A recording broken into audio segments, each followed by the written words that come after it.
All right, welcome back to News Hour. And of course, our discussion continues. And join the conversation on Twitter, that at Ken Mijungu, at KTN News KE. Of course, the hashtag is News Hour. Join me now, the other gentleman in the panel tonight, Arnold Maliba, who is a governance analyst. We have Stella Agara, who is also governance and youth. Governance and youth. Okay, she'll be telling us what she does. And of course, Nerima Wako, who is the executive director of Siasa Place, also joining us via Zoom. Good to see you, all of you, ladies and gentlemen. Let's begin this discussion from where I left it last week, because it's very important that we settle this now that it's gone to court. Now, this is the court of public opinion. And I'll begin with you, Nerima. The fact that it's gone to court to challenge the education provision on Article 22, on Section 22 of the Elections Act, does it count? I feel from where I sit, Nerima, it's a waste of time. From where you sit, what do you think? Good evening. Good to see you, Ken, and everybody, Stella, Arnold. I think that it's a very contentious issue. One, because even when we talk about the MCA position, the Member of Parliament position, we tend to forget that the MCAs, those who are below the age of 35, over 1,000 of them are below the age of 35. So it's mainly youth. And it's also allowing us to debate what's the importance of education. And it matters because we can see very successful people, not necessarily from Kenya, who do not have particularly degrees, but they're able to manage entire companies and institutions. So I think what it does is make us review our education, perhaps even CBC, you know, the fact that they're talking about channeling funding into CBC. So we're hoping that by the time you graduate from secondary school, you'll be competent enough to understand this constitution, which gives direct power to the individual.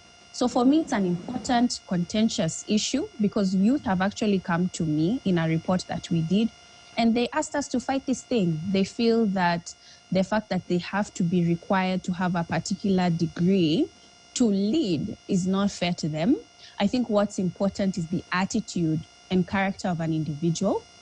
If they are willing to learn, we have enough people who are in parliament right now where we can question the degrees and qualifications that they have, but also when they enter these particular positions, there's supposed to be some form of orientation. We still have individuals who have degrees and they still don't know what they are doing there. So it's not necessarily about qualifications, knowledge. It's about the capability of adapting and having new ways of learning as well. Yeah, just like Kipchumba Murkomen says, what should be required is the ability to speak, write English and Swahili. And of course, let me bring the discussion now to Stella. Stella, just the fact that this is even an argument of the 21st century, when the very government is pushing for free primary and secondary education, or subsidized at least, but they're making education so fundamental that they want to make it so free. And then when you hear this argument, and now it has to go to court, one of the things they're talking about is it's discriminatory. I saw a tweet over the week, someone describing how teachers who are teaching kids elementary school need to go to school in order to teach them. And then you want to say people who are going to discuss the budget in parliament and policies should be less educated, and it's okay.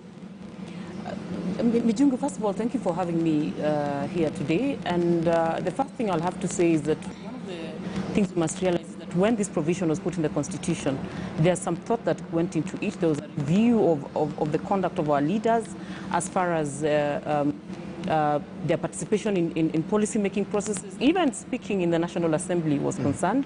There was a review of the input they were making into the policies they were making in this country. And of course, there was a review of the level of decisions that they need to make. Now, for certain levels, I think we should not even try to engage in a debate. And for me, the cut should be at the level of an MP. We should not even have a discussion about whether they should have whether it should be qualified and what kind of qualifications they must all have gone to school. They must be able to understand all the policy issues that they need to discuss in Parliament at a macro level. And that should not be debated. Nerima is right as she talks about MCAs being younger people who sometimes may not have achieved you know, their degree at the time of entry. But the question we should be asking ourselves is, what have we seen happening with these people when they come into office? Okay. Have they been able to conduct themselves with the decorum required for office? Have they been able to live up to Chapter 6 of the Constitution? And that's something you think can only be imparted to them through education, through formal education? Formal education plays a key role in building some of that character in individuals. A good portion of it is done at home, and if they are bringing at home, but a formal education is definitely going to teach you how to conduct yourself in certain spaces. A formal education will enable you to be eloquent in either language, so English or Swahili, which are the national languages in the country. Yeah. A formal education will put you in a place to be able to debate matters at a higher level than you would if you weren't. And for me, it is a disservice for people to elect someone who has not gone to school or who is not as eloquent as they should be, who doesn't understand the issues, and then they sit in an assembly and never speak on their behalf. Okay. That, of course, defeats representation. Okay. Maliba, your take on this? I think, like Nerima said, it's quite a complex issue, and you cannot look at it from just one prism or one lens. Okay. But let's start with the things that are obvious. First of all, they say numbers don't lie. We are starting from a point where, in God we believe, everybody else has to bring data. Now, when we are talking about a country going to an election and only choosing people, for example, who have got degrees, we need to actually qualify this. That as a country we have got enough people with degrees, and that we will not be stifling the principle of choice when people get to an election. When I spoke about numbers, in 2016, as a country we had just 495,000 degrees. That's in 2016. Okay. But because that's just 5 years ago. Yes, but it was projected that the number will double in 5 years because the education sector had actually been quite liberalized. Now, assuming, working with the current numbers and the projections around there, that today we have got between 1 million and 1.4 million, depending on whatever number you work with, you will realize that that is not more than 1.9% of the entire population, and not more than 3% of the voter, of the registered voters, the 19 million. Now again, you cannot honestly legislate, exclusion. So you have got about 1.4 million people, and then you are telling the whole country, the 19 million people, that they have to limit their choice to those particular people. Yeah. Forgetting some aspects that are rather obvious. Okay. Number one is that whereas Stella, myself, and you probably have got the ease of going out there and getting education when we want, it has not been so obvious for everybody. First of all, in this country, tertiary education is not free. If it was universally free, then you will actually tell people that as a country, this is something we've given to everybody else. Yeah, you need to have it. You ought to have it. Why didn't you work your way up there? Again, 3% out of a whole population, we are turning leadership into a produce of elite people. Okay. But then I want to ask probably now go political and ask questions. Out of the current number of parliamentarians, less than 40 of them do not have degrees. When I talk about parliament, I'm talking about the Senate and the National Assembly. Less than 40 of them do not have degrees. That is 10 to 9%. Can you, for example, compare this particular parliament and, for example, that where Martin Shukuku were in? Have they performed better? Because 90% of them are actually degree holders? Okay. And I will get much lower and probably more blunt and ask you, I happen to know your mother. She is a teacher, yes, probably a P1 teacher. Is her certificate less than Sonko's degree from KEM? Okay. Is her certificate, she has been a head teacher before, she has managed a school, is her P1 certificate lesser than Joho's degree from Kampala International University?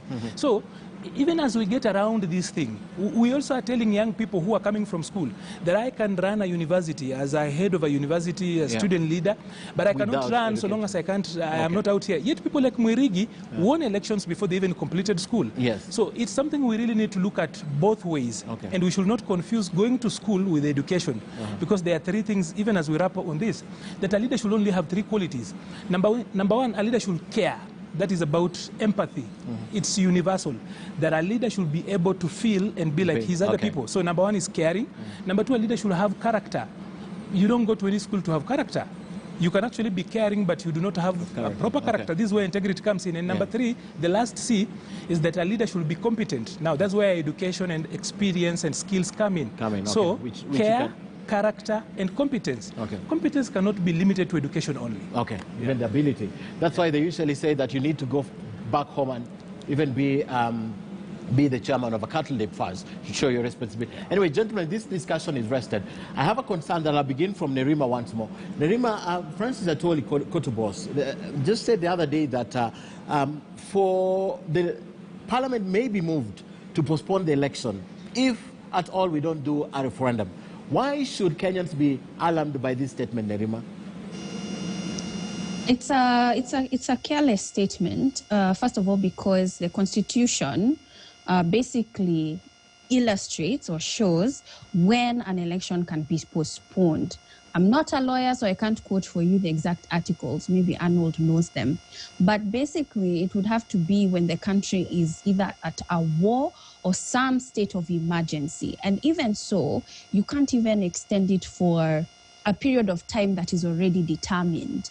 As a matter of fact, they talk about 6 months, and then you can only extend it for another 6 months after those 6 months elapse. So the maximum amount of time that a postponement of an election can happen is within 1 year. We are not at war at the moment, and so there's no reasoning behind pushing for a postponement of the election. So I believe that it's careless, and I believe that's already covered within our Constitution. If we start talking about pushing elections whenever we feel like, then we're going against the law, which is supposed to be able to protect us. I know they feel Francis Atwoli may be testing waters here to see the reaction. What do you think? Atwoli's credentials when it comes to democracy are unknown. Because having been the Secretary General for COTU, I think from 2004, he never goes through elections. What happens at COTU most times is selection. So probably he's confusing the selection that happens at Solidarity House and the election as defined in our Constitution. Of course, he said that they will probably try to speak to Parliament about this issue, and for him, the only reason why we should actually move an election is because BBI has not gone through. We cannot treat this country like it's any other person's personal business. And I actually, even before I get to the law, I actually just need to point out that Somalia is where it is, first of all, because an election in 1987 could not happen. There were reasons, and people found ways of actually postponing an election. We have got the results that we have got a failed country there. Before we forget, in Burundi and Rwanda, before what all of us talk about was a postponed election. So we cannot come from a neighborhood where postponed elections have always caused trouble, and we want to experiment with that. As it is, there is nothing in law that justifies, unless Atwoli goes out there and procures a war with a neighbor. I don't think they have got the capacity to procure a war. So it's not possible for us to move an election just because of BBI. BBI can always wait. It can actually come after the elections. But this election, there's no way you are moving this. We must honor the Constitution. We must honor the letter, the black letter, and the spirit of the law. And these timelines are not just statutory, they are constitutional. You can't move them the way you want. But we managed to move Kibaki's with a few months, and the IBC did it. You remember that? Because we were actually, there was a transition, and during that particular time, there were clear transition issues. So the court pronounced itself on a transition situation that wasn't clear. But after that, you are not going to get creative. It's impossible. It has to happen. Stella, your take, was it testing waters? Or if you look at possible outcomes in what's going on in court right now, and the court okays the referendum, for example, right? Even beating that timeline and holding the referendum and election at the same time could be a little bit difficult because of the strict timelines that is also needed. But that sentiment, from where you sit, why should Kenyans be concerned when they hear that there's a possibility of even moving Parliament to push an election forward? Kenyans should be very concerned because, number one, Atwoli does not just speak. Whenever he's speaking, he's definitely speaking on behalf of very many people. Number two, as he speaks, and you rightly say, he's definitely testing the waters to see how Kenyans are going to react to the possibility of postponing the elections. But nobody in this country should have the discretion of just, proposing the postponement of an election because we are planning to have a referendum that we could have prepared for earlier, and we didn't because we were busy bickering. And now we find ourselves in a situation where we are going to pressure the IBC, pressure our electoral management body to handle a referendum and handle an election within the same period. I, however, need to point out, Mijungu, that many times in this country before elections, we always create a crisis. We always have something that the electoral management body needs to do urgently so that they don't have sufficient time and sufficient space to prepare for an election and get it done right. Okay. I'm afraid that this is going to put them in a similar situation. And for me, postponing the election is not an option.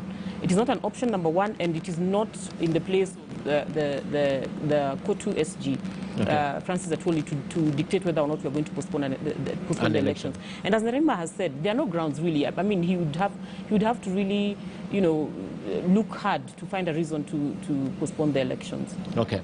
All right. I'd like to play, Nerima, unless you have something to add, because there are a lot of things that have been said prior to that, even as we prepare to play a soundbite from Deputy President William Ruto over the week. There's something that was said. I'd like to discuss that briefly. But Nerima, just on the postponement of election, you say it's a careless statement, but sometimes you need to listen more to what has not been said rather than what has been said. I understand what Stella is talking about, because people do say that what Atwoli says is normally what is discussed in the kitchen when we talk about the corridors of power. But even so, we are dealing with a public that is paying attention to what the executive is doing. And if they are to test the waters, they would see that the public is very frustrated right now. People don't want to talk about BBI. People don't want to talk about postponement. People don't want to talk about politics. People are more concerned about the economy, and that is a fact. If they have their people who are observing the way Kenyan people feel right now, they would see it. The fact that people agreed mainly with the court and the judges, and they celebrated. But then we are still being forceful about the entire process of forcing BBI down our throats, even though we continue to see that the timelines are not working for them. Okay.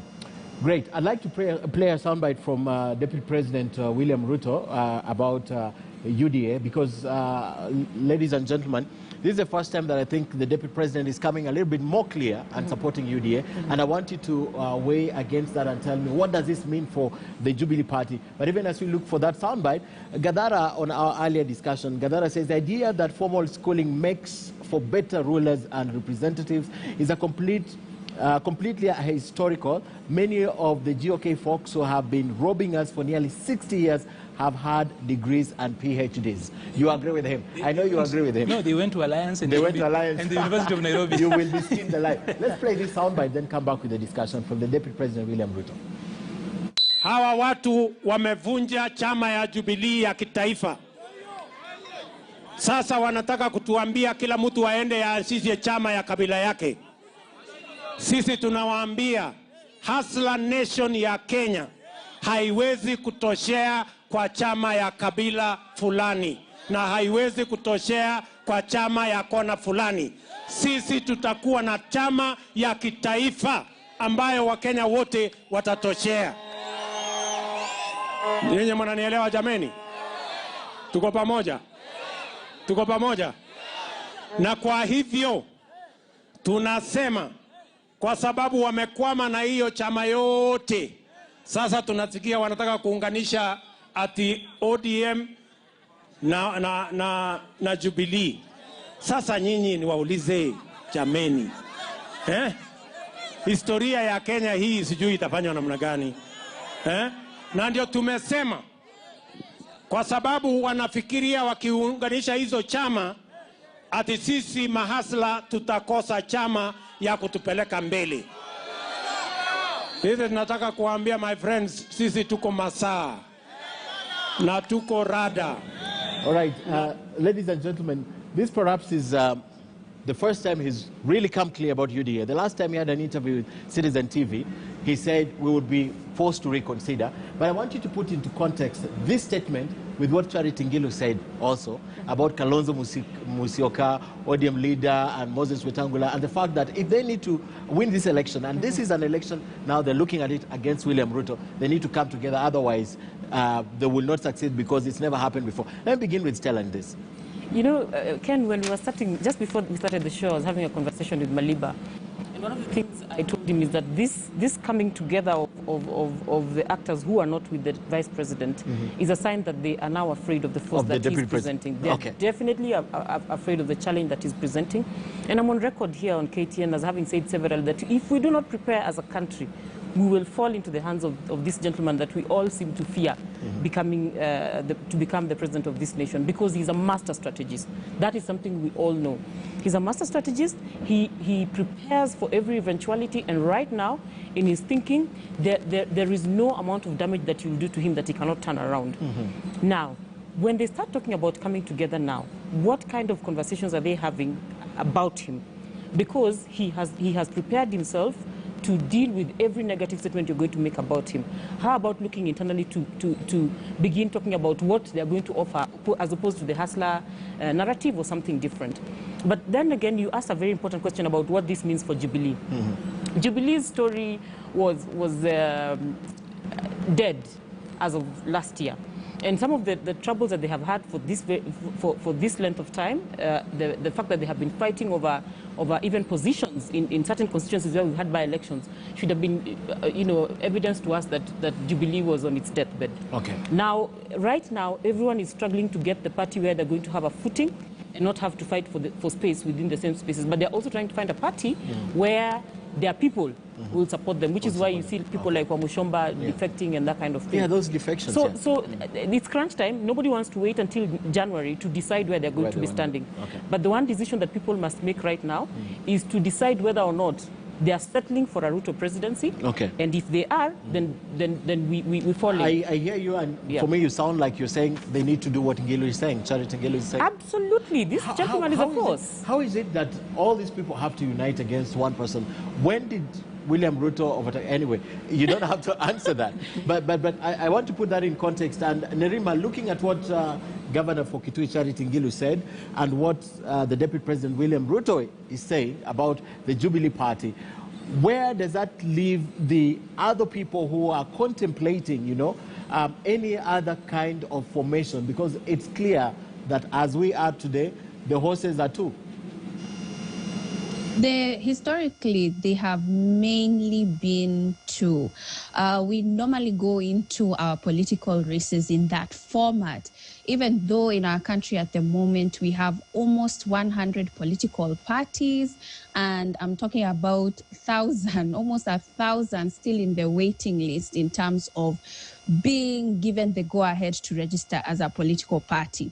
But it's interesting because as much as we have all these different formations, we still end up our politics being a two-horse race. Because even if we put the political leaders aside, let's talk about the people when they're about to vote. You will see on your ballot paper all these different individuals and choices, but somehow we still end up selecting the very people that we appear to say that we're very angry and tired of. We have this notion that politically they have to have been in power or led for a long time. We have the politics of endorsement, and that's what exists, where we require support from an existing political leader, a sitting president, to be able to say, this is the individual that I'm going to support. But we saw this also formation just because President Uhuru Kenyatta and Ruto were on one side together in the last election. There was a whole other formation with NASA when we're talking about up to 4 men, because they are mainly men who come together within these formations. So I think it's an opportune time for us to start discussing a new wave of how politics will be led. I think we can start discussing new faces coming into the fore and a different kind of politics. That will be a breath of fresh air to me. Okay. That alternative usually does not always favor everyone. We've seen it from experience. But we have countries like Madagascar who've gone totally opposite, and we've had people win election. We've had countries like even France, I dare say, there always an alternative. America experimented with Donald Trump, and you saw what happened. Anyway, away from that, Maliba, they have, I think the ladies have spoken about that, but you take still on that, the kind of formations that are coming up, and why it has to be a do or die. I mean, there should be so many alternatives. We actually discussed about alternatives while we were on set before we started this, but I'll get back to that later on. Number one, we are starting from a place where political parties in this country are special purpose vehicles, SPVs specifically for elections, and that includes coalitions.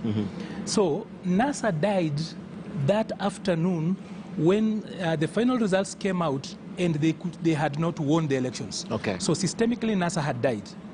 Jubilee is yesterday's party. It's not a party for today. When we were young, we used to talk about how we name our generations from the ancestor, great ancestor, or rather from great ancestor, the living dead. Actually, Jubilee is a living dead. So it's a party that, like I said, is a party for yesterday, it's not a party for today. When it comes in with ODM that has actually been on a decline for so many years, because in 2007, ODM had over 100 members of parliament. In 2013, the numbers went down, I think, to 90-something. We are now talking about just merely about 73 to 76 members of parliament. So ODM has been on a steady decline. Jubilee, as it is already, of course, dead. It was a special purpose vehicle put together, and they have ensured that they eject probably the only lifeline that was there, and that was William Ruto. Now that he's outside, it's eventually, by the way, I even saw when Sifuna and Tuju met, I was wondering what exactly are they talking about. One has got a party in decline. The other one is actually a party that is actually headed to being an ancestor. So you really wonder exactly what are they? So it is a dead, okay. It is actually a dead coalition from the word go. When the deputy president goes in Pokot and he responds and for the first time associates with UDA, one thing is clear. If you've watched his pattern, this was actually predictable. Immediately the president spoke about him supporting somebody from NASA. Then he actually decided that it was honest even for him now to actually go on the other side and respond in kind. He has always been waiting for this chance. And he has ensured that every day the president throws a jibe his way or a barb. The following day in the afternoon, he responds to him both in English and Kiswahili. Very structured. He ensures in a very structured manner that he responds to the president. So it's not new. But like you asked, why would this whole bunch of men be ganging up against another one man? That question in itself is a very important one. While Ruto was making inroads, where were they? Okay. There was a lot of assumption. And by the way, failure, especially in politics, is so much related to contempt. Somehow people treated him with a lot of contempt. They looked down upon him. And he did the inroads, he ran. Now, what is going forward, we are going to see a lot of stampede. Today you saw Kina Mushomba, you saw the Subukia member of parliament. There's going to be a stampede because on the other side, no one has organized themselves. And by the way, they are waiting for Raila and Uhuru Kenyatta. Know a presidential candidate. No, they are waiting for Uhuru, who is retiring, and Raila, a man who has put his best life fighting for this country, to organize for them so that they join them. And on this side, it's already decided. It's already decided. All right, ladies and gentlemen, I will play the video of the week. Then when I come back, I'll give you 30 seconds each to close. Looking at what's happening in this country, how do we then move forward to ensure that we are included on that table, apart from just being labeled with the names that the politicians are labeling us. I'll give you 30 seconds each to close. But first, let's watch the video of the week. This was Justin Muturi responding after what happened, his coronation and then the reactions. And this is what he had to say over the weekend. Lazima tuheshimu utamaduni wetu. Na kama tunaheshimu utamaduni wa kila mtu, huwezi kuanza kusema ati wazee wajiricheke ni wakora. Hiyo si madharau. Afadhali tunasema lazima yale yanatoka kwa mdomo wetu, lazima tuchunge. You cannot call over 600 people elders who sit and listen to so many issues concerning the community. Tunasema hii ndio wakora. Amen. Wengine wanataka maombi, wanahitaji maombi tafadhali. Na pia desturi zetu huku upande huu wa mlima siheshimiwa na wale wengine pia. Kuna kusema ati hapa huwezi kwenda. Na sisi hapa nchini tumepeleka viongozi wengine. Kwani na unajua Joy is one of the oldest cultural organizations in this country. Well, just like presidency is a do or die for other politicians, and I think also this coronation, being a spokesperson, is a do or die for Justin Muturi. Ladies and gentlemen, I'll begin with Nerima. Nerima, your closing remarks. As the people who are on the wayside, as the people who are not included in this conversation tonight, how do the people who are watching, who are wondering, what is this that we are feeding them on? How do we ensure that we participate, and participate not just for the sake of it, but adequately, so that our voice ultimately is heard, and we seem to be sitting on that table? I know as at Siasa Place, these are some of the things that you talk about. Absolutely. One thing that's lacking in our country right now is just civic education. The organizations that do that are underfunded, so it will have to take people who have access to this information to go to their rural areas, to go home and have these conversations with people who might not have as much access, and do it because they are passionate about the future of this country. We cannot depend and wait for others to do it for us, even though the government is supposed to provide this as a constitutional right. It's something that we cannot depend on the government to do. We cannot depend on the government to do. We have to go out. Maliba. I think for those of us who are either on the conveyor belt towards the core of the action, simple thing, we should stop agonizing and just organize. We should not ask who's going to come in for us, who's going to take over, as in why are they not organizing themselves. There's a whole lot of us, about 15 million young people in this country, who literally are doing nothing. They're just complaining on social media instead of organizing. We are busy agonizing and writing on Twitter. We need to move beyond this and do something about the fate of our country. Because from where we sit, let's be real. If you are blaming Raila Amani in his 70s, what are you doing as a young person in your prime of the life? So let's stop agonizing, let us organize. Okay. You sound like a friend of mine somewhere who says mobilize, organize. Yes. Viva. Stella, fellow remarks. Can they say if you're not on the table, then you're probably the meal? Yeah. Kenyans should be very careful not to be, and I am so disappointed that we are finding ourselves in a position where we are again the meal on the table of politicians. And so for me, the challenge that I'm going to leave with Kenyans and everyone who's watching today is that we must dictate what will happen in the coming election. How we will dictate it, and I like the fact that we are very angry as a people. Everyone is angry over something. The Kikuyu nation is angry because the economy is not working. The Luos are angry because we gave a handshake and we're probably not at a place where we wanted to be. And these people are still trying to organize us in those conflicts. One of the challenges I'm going to give Kenyans is to ignore these tribal conclaves, to ignore the kind of organization that we're being made to get into by the politicians, and look at any good alternative. I dare us to even pull the Stand America pulled. We will have a break from these people. They will be out of power for some time. We'll have time to reorganize ourselves before they reorganize themselves. So let us look at the option of a third force before we even look at those people who are already trying to organize us into a race that eventually they'll tell us there's only 2 horses and the rest of them are donkeys. All right. Thank you very much, ladies and gentlemen, 2 gentlemen. And of course, earlier on, we had Ezra Chiloba, the former CEO of IEBC, speaking to us. Ano Maliba, thank you, Stella Gara. You know, I forgot. It's governance and youth development.